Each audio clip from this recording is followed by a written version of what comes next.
The snowstorm had rolled in faster than a spooked Mustang, thick and blinding, chewing up the prairie and anything foolish enough to stand in its path.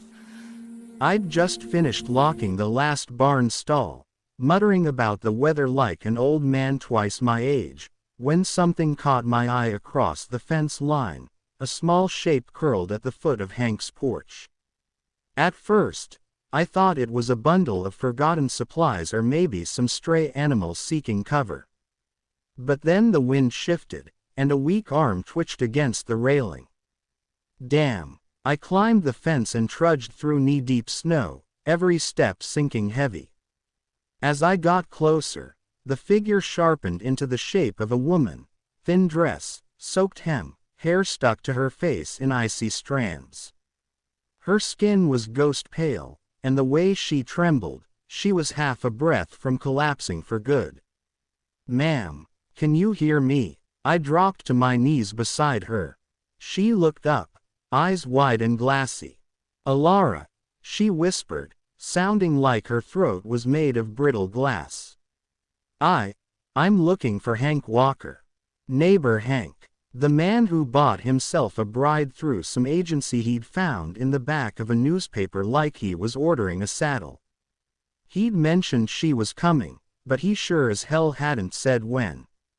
And he wasn't even home, off in Cheyenne for supplies for the next 3 days. This girl had come all the way from some far-off place expecting a warm welcome and found nothing but a locked door and a blizzard. "All right, Alara," I said gently, sliding my coat off and wrapping it around her shaking shoulders. "You're safe now. Let's get you out of this cold." She tried to stand, but her legs buckled, so I scooped her into my arms. She weighed barely more than my saddle blanket, and the cold was already biting through her thin clothing. I held her close, trying to shield her from the wind as I trudged back to my truck. Her head leaned against my chest, barely conscious, breath shaky like she was fighting to stay in her body.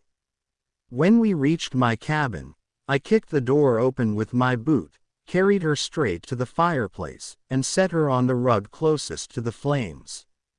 She shivered violently, teeth chattering like tiny rattles. "Stay with me," I said as I knelt beside her.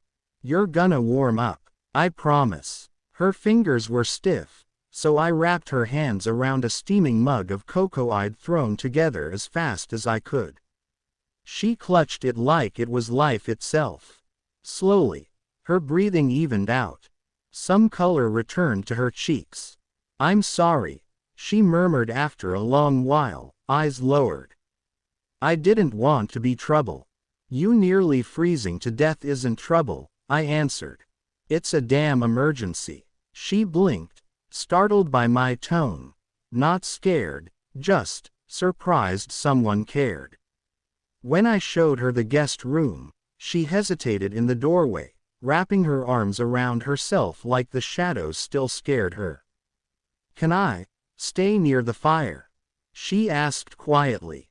"Just for tonight." Her voice was so small it made my chest tighten. So I gave her my bed, the warmest spot, and took the armchair beside her. The fire crackled, throwing gold across her face as she finally drifted into sleep, breathing soft and steady. Watching her there, I knew 2 things for sure. Saving her from the cold was only step 1.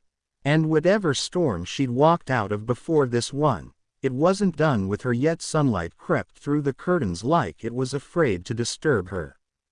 Alara was already awake, perched on the edge of my bed with her hands folded neatly in her lap, shoes on the floor like she'd placed them with careful precision. The kind of posture that comes from a life where you're always trying not to be in the way. When she noticed me stirring in the armchair, she straightened, eyes flicking down as if she'd done something wrong. I'm sorry," she murmured. "I didn't mean to sleep so long. I can help with chores or..." "Easy now," I said, rubbing sleep from my eyes. You don't owe me anything except maybe letting me make you breakfast before you topple over again." She blinked, almost confused by the idea of someone doing something for her without expecting repayment.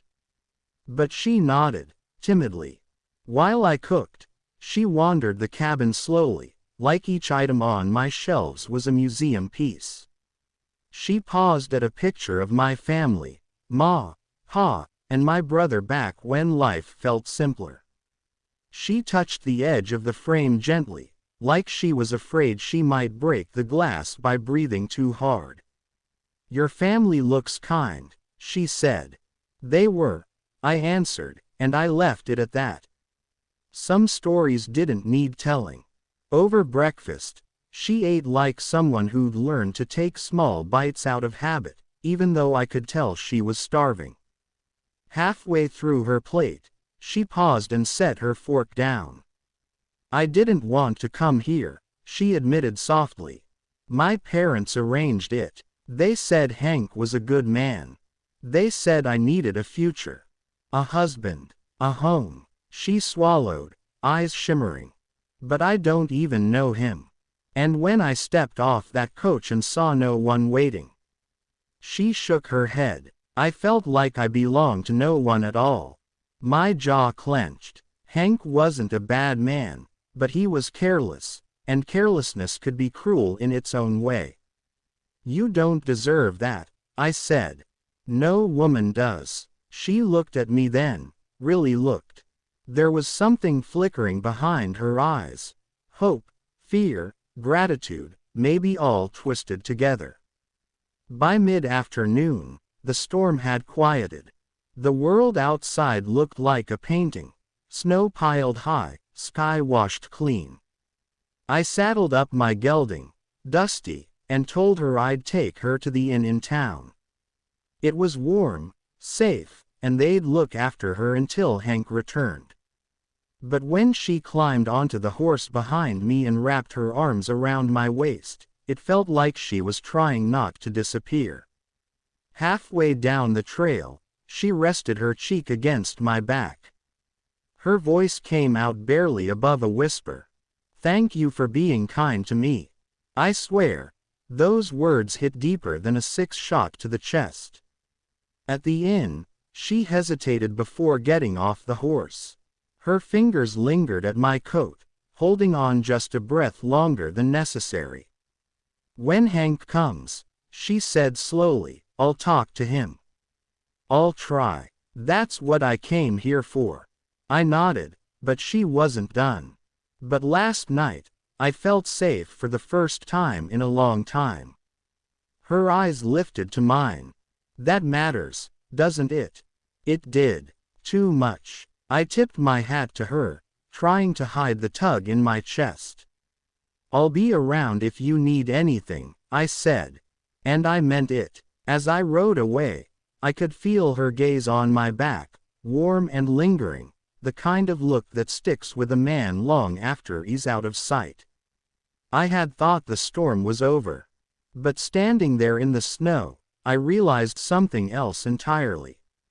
Something was beginning. Something I wasn't sure I should want. But I wanted it anyway.